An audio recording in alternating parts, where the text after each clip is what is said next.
Yeah. We're good. Take all day. That's right. All right, here we go. Hello, and welcome to the Rock and Roll Podcast. I'm your host, John Harris, and today on Rock and Roll Podcast, we have a Bushido Code, and they have a new album called The Ronin, which was released on April 16th via Upstate Records.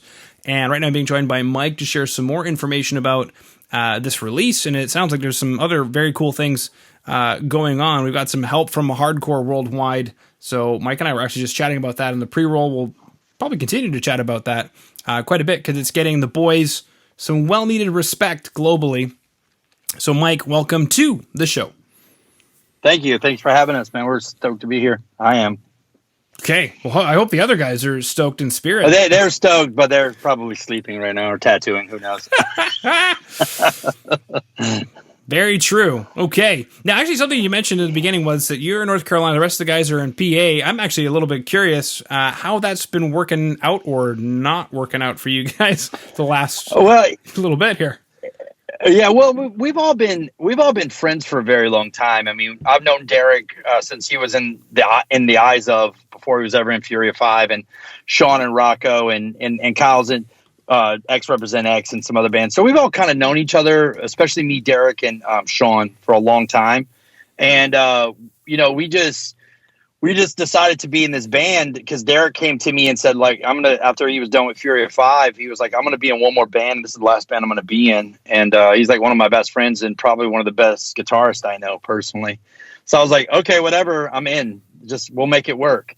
And he just sent me some tracks, and at first we were just going to be like, maybe record an album, and that would be that. But it ended up turning into something else. So we do a lot of writing online, and it's a lot about guys doing their job. And like my job is write lyrics and come up with themes and this, that, and the other thing. And we try not to step on each other's jobs too much. Derek writes a bulk of the songs, and we kind of put them together via internet. And I don't know how it works, but it's actually the easiest band I've ever been in. All the other bands are really hard. This one's really easy. You know what I mean? It's like, for as crazy as that sounds, it just seems to work easier. I guess it's because everybody's focused more. If you want to make it happen, it'll happen. You got to want it, though. You know? So, and I think that when you have 5 guys pushing in the same direction, it just seems to go so much easier than 2 guys pushing really hard and the other guys are dragging along with you, if you know what I'm saying. Mm-hmm. So anybody that's been in a band will know exactly what I'm talking about. You always have that 1 or 2 guys that are just grinding, and then the rest of the guys are like, yeah, man, I'll try to make it to practice, that kind of situation. So this band has worked out excellently because we're all veterans. We've all been doing this forever. We're all old men. Well, at least me and Derek are, or at least I am. Yeah.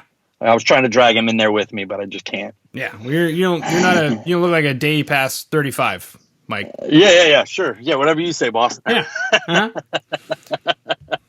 Do you think it's, and I don't want to use the term age, we'll call it wisdom, perspicacity. Do you think that has something to do with it, or it's just that miraculous right fit?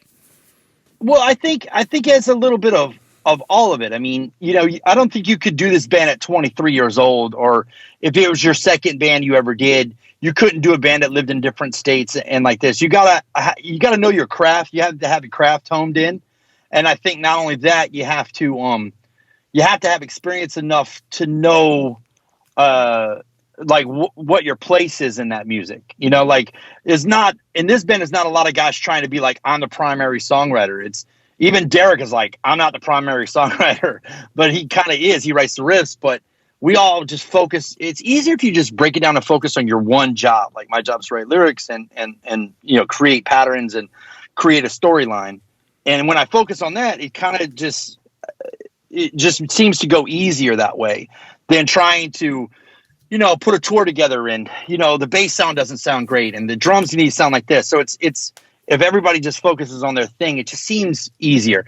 And I think it has a lot to do with luck and knowing each other after the years of knowing each other. It's like one of those situations where you go in the studio, and the last time we were in the studio, I always heard those stories where it's like, you record something, you're like, oh man, we're really onto something here. You get that vibe, you get that feeling. That was the first time in my life playing 20 years that I was like, wow, this is really something. We're onto something here. Mm-hmm. You know what I mean? Yeah. It was just one of those things that happened. So it was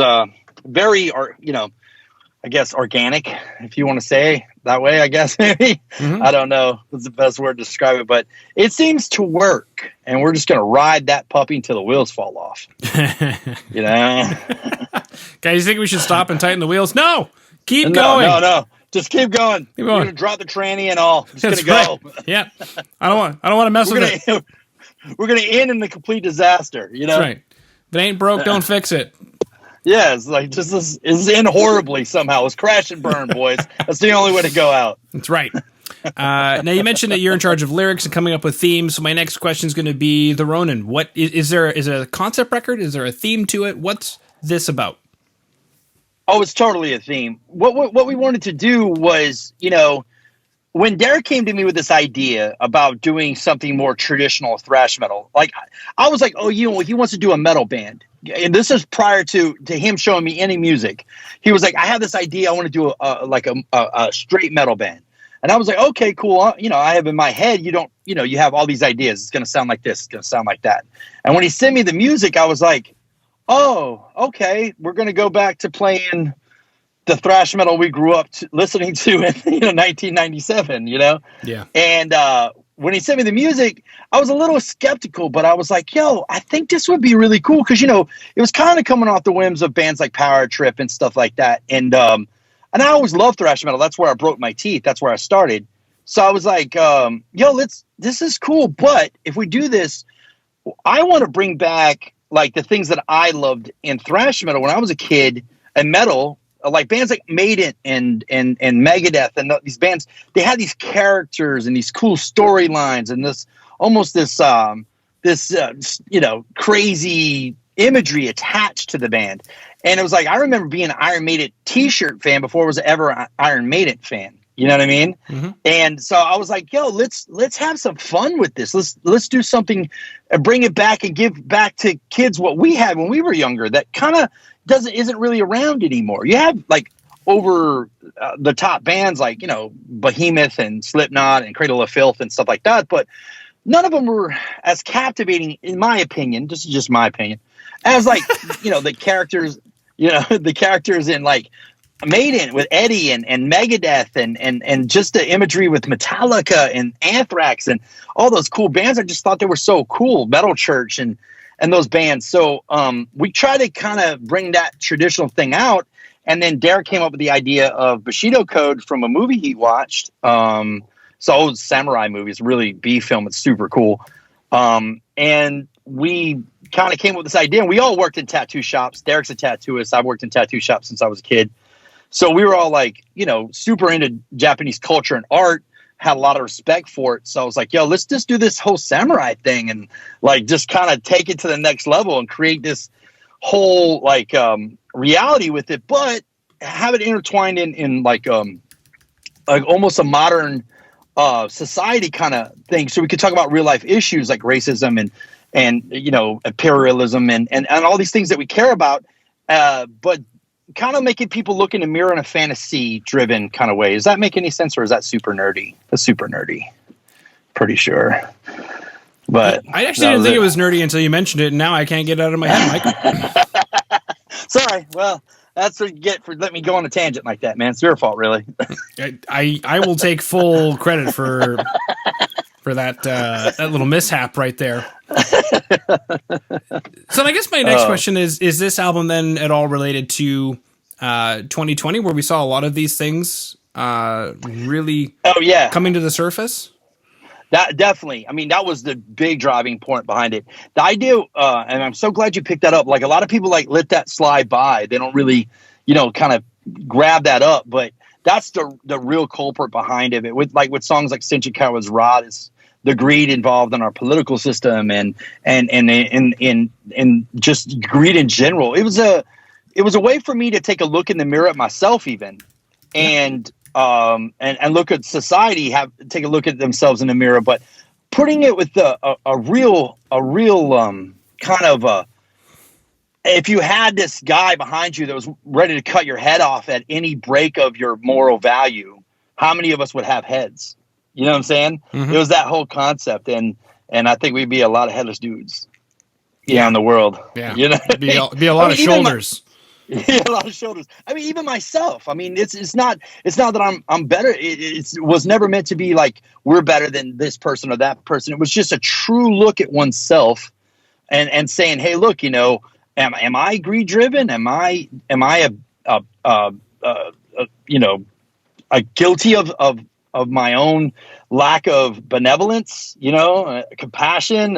All these things. So it was fun. It was super fun to write. But kind of shocking to myself, even. You know what I mean? Yeah, I'm looking up right now the 7 codes of Bushido, the official Bushido code, or the 8 virtues of the samurai. I have to figure out how many there are.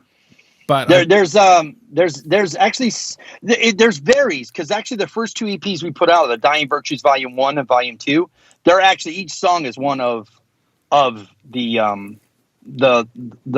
oaths, whatever it's loyalty, benevolence, respect, honor, honesty, rectitude, and I think that's it. Okay, I can't remember. There's one more. Well, I wrote a song for each virtue. Okay. Matter of fact, we re-recorded 2 of them, loyalty or honor, loyalty and benevolence, on the record. We recorded them. Mm-hmm. That's where the whole idea started. Was like, this code, this Bushido, the code of the samurai, is something that's been lost in our society, lost in our world. You know what I mean? People lack all of those characteristics, and the samurai believed in it so wholeheartedly that was the only thing they cared about. They would give their lives for it. You know what I mean? Well, I think. And, it's funny you mentioned that most people are like, ooh, he pulled the racism card. Let's just hide that under the rug. And I was like, no, that's a serious issue in our culture right now, this very moment. We should probably chat about that.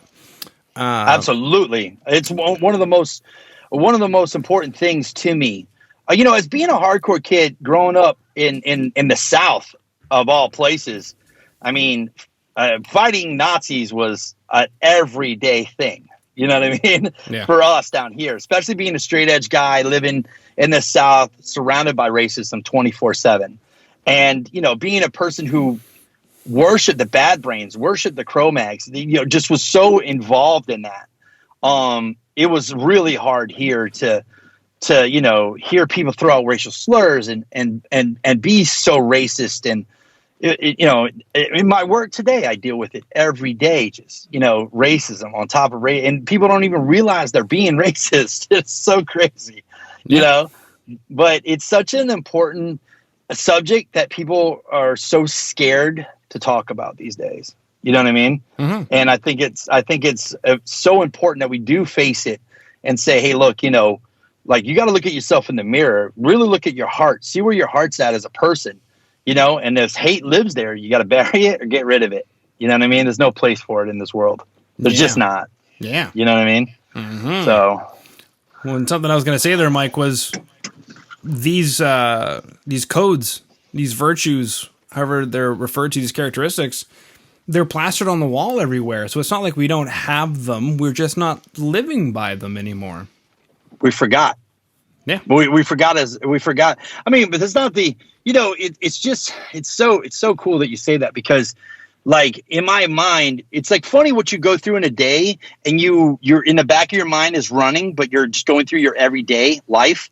That's how my head feels all the time. I'm going through my emotions, but in the back of my head, I'm like, same thing like you're saying. Here's these virtues written on a wall for you to read at anytime you want. They're right there for you, guidance. Yep. And people just walk by them. Because we're unfortunately a self-absorbed world, and as we get older as a nation and older as a world, we become more and more self-absorbed. You know what I mean? Yeah, yeah. It's hard to see outside of your bubble when all you have is a bubble, especially with COVID and being crushed into this, this reality where it's like just your phone, your computer screen, and your walls of your house. You know what I'm saying? And it's hard. It's easy to get tunnel vision in a place like that. You know what I mean? There are no lies on Facebook either, Mike. Oh yeah, come on, man. There's no programs over there showing you exactly what you want to see. You know what I mean? Not the truth, just what you want to see. Yeah. You know what I mean? It's like crazy. Have you ever watched that movie that was out on HBO? I don't know if it was HBO or Netflix. It was about how the internet was set up to it had, you've seen it, you look at one thing and then you pull up your Facebook and there's ads for 700 things. That's that one thing. I forget what it's called. Yep. Some kind of programming or whatever. But it's funny because it does it in your political views. It does it in, if you research, the best way to cook eggplants. And next thing you know, it's like that's all you see. And I always that's the thing I think I hate the most out of all of it, because especially having a 12-year-old daughter, trying to explain to her, just because your mom has one view doesn't mean that you have to have that view. You have to become independent in your own views. Mm-hmm. Just because I say something doesn't mean you believe in it. My job is to teach you as a parent, but not to, tell you how to live your life.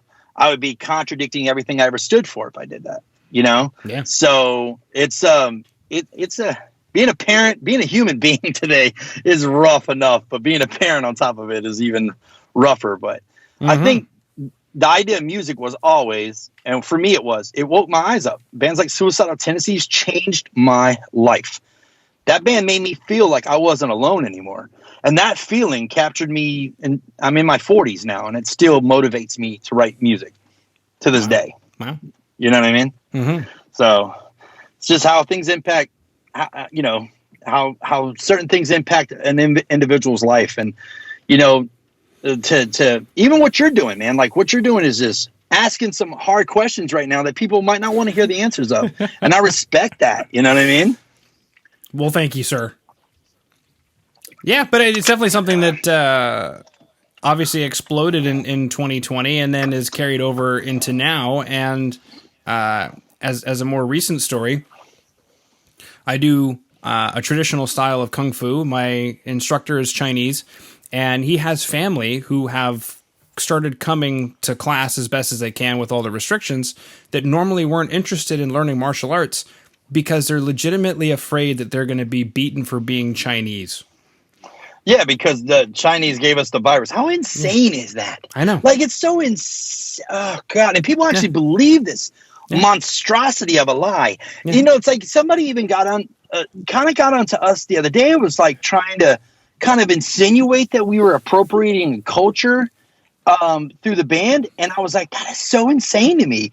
Like, if anything, respecting a culture would be the more accurate word. I mean, I'm not trying to dress up like I'm a samurai, pretend that I'm something I'm not. What I'm trying to do is talk about a culture that I respect, that was way better as a society. And I'm sure they had their flaws later in Japanese history. You find out that they did, but the original idea of it was so beautiful.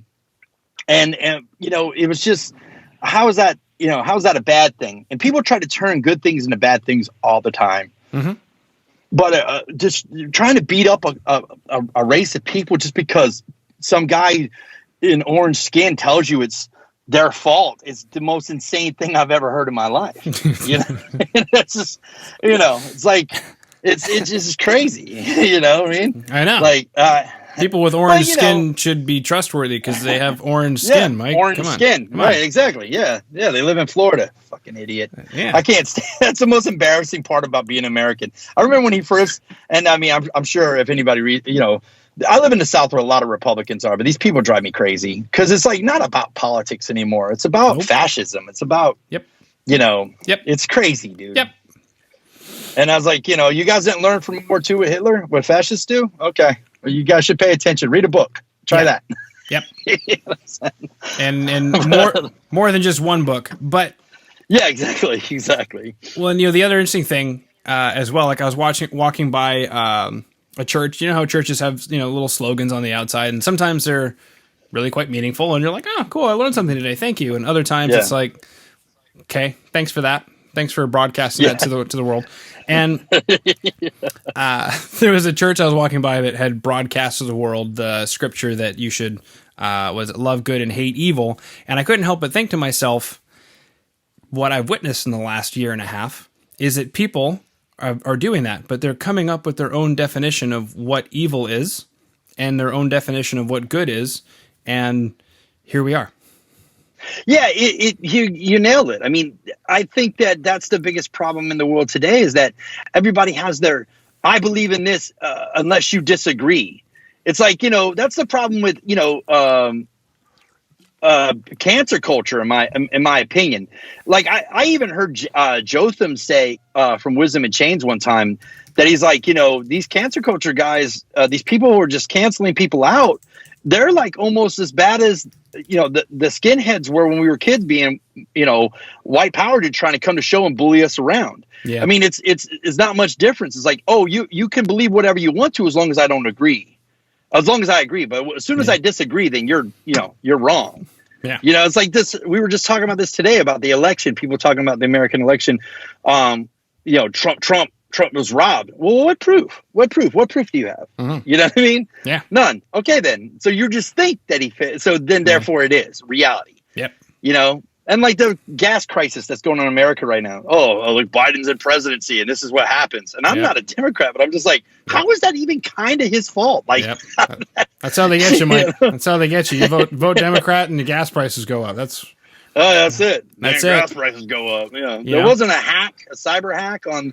If anything, you really want to blame anybody, I think you should blame the Republicans, because they're the ones that privatized the power companies. So therefore, they're not regulated by the government, so they can have private security, and they're not enforcing their cybersecurity. I mean, there's a lot of reasons you could blame anybody you want to. The reality is that they got hacked by some Russian Robin Hood style company that's they put ransomware in their stuff. I mean, they weren't protected. They weren't it just shows our vulnerability as a nation. Like, people need to wake up, get together and figure some stuff out, but not on a Facebook group with hate associated with it. Just don't do it that way. Please do not do it that way. Oh my God. Well, the old saying, Mike, either you agree with me or you've been lied to. Yeah, that's it. Either it's your version or it's my version or not the truth. You know what I mean? Yep. Boom. It's insane though. I think that it's cool that you talk about this stuff, because people are always trying to ice skate around subjects sometimes because they're I don't want to be canceled for something I say. The reality is that as a man, like an older man, it's like, yeah, I mean, I don't care what you think of me. Like, ultimately, fuck what you think. It's what I know, and I'm, it's that old expression. It's like, you've ran through life at this point. I've been walking for years now, so ain't nothing getting by me. So slow down. Yeah. You know what I mean? Yeah. You'll see it if you slow down and pay attention. You know what I mean? Yeah. So, well, Mike, this is what your music is about, and I appreciate it, and it's coming at a crucial time, and I'm not afraid to talk about it. And thank you. Yeah. Well, it's a little fantasy too, though. It's all these real heavy subjects with a lot of head cutting offs and a lot of cool imagery. You know what I mean? Mm-hmm. But that's the undertone. So, I think it's really cool that you caught on to that. I love that, man. That's awesome. Yeah, beautiful. So we chatted about Bushido Code, we chatted about racism, we chatted about Hardcore Worldwide, the YouTube channel, we chatted about the album The Ronin, which is out now via Upstate Records. So, Mike, that concludes my questions. Okay. Unless there's anything else, I just wanted to... No. Sorry? I just appreciate you guys. I appreciate, if it wasn't for guys like you guys, a lot of people wouldn't even know what this band was about. So I just want to thank you guys for having me on here and let me take a couple minutes to blabber out my nerdy band. There you go. Beautiful. I appreciate it. Yeah. Well, I enjoyed talking about warriors and the compassion and kindness and things that a lot of people try to also not talk about when it comes to being a proper warrior. Right, exactly. There's the other side of the sword too, the dull end. Mm-hmm. You ain't always got to be sharp. You know what I mean? That's right. So you get it, man. You get it. I do traditional Chinese kung fu. I'm a warrior myself. That's it, man. Look, people real quick, but like Derek has been, was a 2-time Golden Glove boxer. You know what I mean? You don't learn how to be a good fighter or are good at anything unless you understand what your weaknesses are. And we can't move on as a nation, as a people, as a human being, unless you understand the compassion and your weakness in your life to be compassionate towards your weaknesses and other people's weaknesses. How can you achieve ultimate peace if you don't have peace within yourself? Yep. There's just no way to do it. You know what I mean? Yeah. So I'd rather do it screaming my head off, though. That's there the you only go. difference. Yeah. Beautiful. But all right. man, there's been great. Thank you so much for having me, man. I really do appreciate it. Yeah. Thank you for coming on to the show. All right, man. We'd love to come back anytime you want us.